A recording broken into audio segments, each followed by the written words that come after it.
بسم اللہ الرحمن الرحیم۔ السلام علیکم۔ محمود غزنوی کا دور تھا۔ ایک شخص کی طبیعت ناساز ہوئی تو طبیب کے پاس گیا اور کہا کہ مجھے دوائی بنا کے دو۔ طبیب نے کہا کہ دوائی کے لیے جو چیزیں درکار ہیں سب ہیں سوائے شہد کے۔ تم اگر شہد کہیں سے لا دو تو میں دوائی تیار کیے دیتا ہوں۔ اتفاق سے موسم شہد کا نہیں تھا۔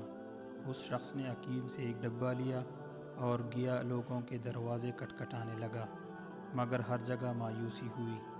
جب مسئلہ حل نہ ہوا تو وہ محمود غزنوی کے دربار میں حاضر ہوا۔ وہاں ایاز نے دروازہ کھولا اور دستک دینے والے کی روادات سنی۔ اس نے وہ چھوٹی سی ڈبیا دی اور کہا کہ مجھے اس میں شہد چاہیے۔ ایاز نے کہا آپ تشریف رکھیے، میں بادشاہ سے پوچھ کر بتاتا ہوں۔ ایاز وہ ڈبیا لے کر بادشاہ کے سامنے حاضر ہوا اور عرض کی کہ بادشاہ سلامت، ایک سائل کو شہد کی ضرورت ہے۔ بادشاہ نے وہ ڈبیا لی اور سیٹ پر رکھ دی۔ ایاز کو کہا کہ 3 بڑے ڈبے شہد کی اٹھا کے اس کو دے دیا جائے۔ ایاز نے کہا حضور اس کو تھوڑی سی چاہیے، آپ 3 ڈبے کیوں دے رہے ہیں؟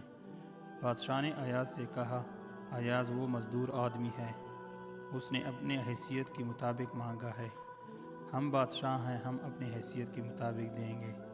مولانا رومی فرماتے ہیں آپ اللہ پاک سے اپنی حیثیت کے مطابق مانگے، وہ اپنے شان کے مطابق عطا کرے گا، کیونکہ اللہ تو بادشاہوں کا بھی بادشاہ ہے بے شک۔